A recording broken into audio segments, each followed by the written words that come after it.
Hello mga katulisan, ay nandito tayo sa Batangas. Magluluto tayo ng chop suey. Wala akong tawag dito. Wala akong tripod. Kaya ganyan na lang. So, ayan.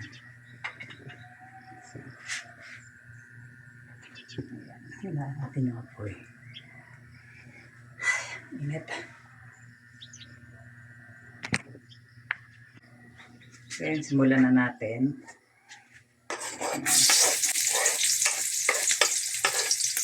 Sibuyas at bawang, kasamahin na natin ito.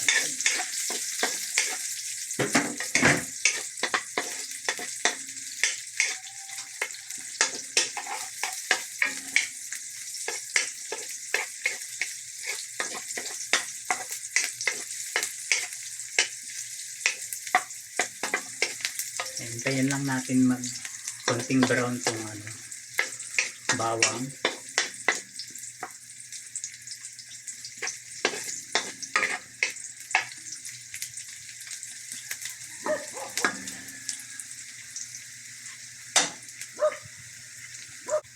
So ayan, pwede na natin ilagay itong hipon.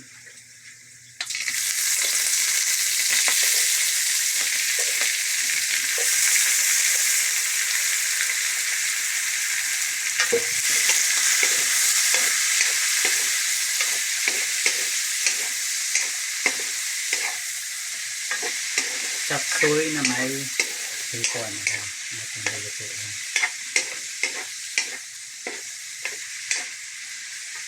Lagyan na natin ng paminta.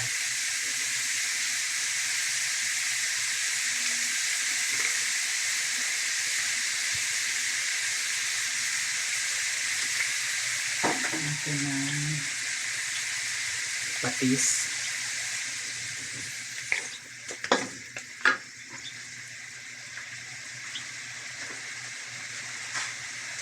Ay,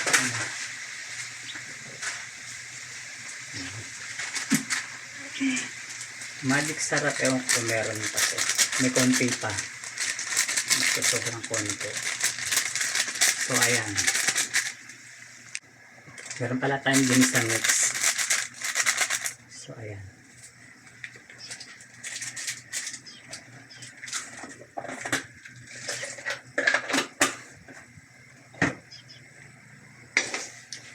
Tapos lagay na natin itong gulay.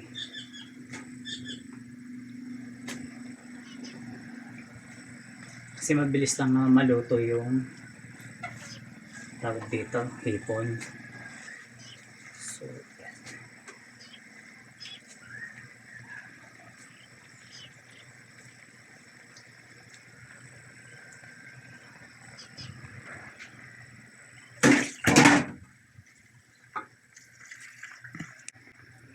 Ayan, lagyan na natin ng oyster sauce. Ayan, para mas masarap. So, bihon na lang, magiging pansit na siya. Pero hindi ko lalagyan ng bihon. Okay na itong oyster sauce. Pampalasa lang din.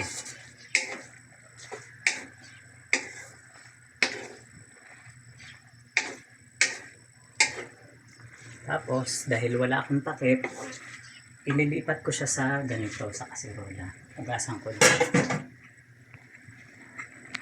So, ayan, na-transfer ko na siya. Hindi ko na pinakita. Tikman na natin.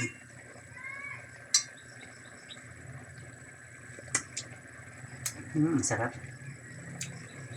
Sarap ng chop suey na may shrimp. Hipon.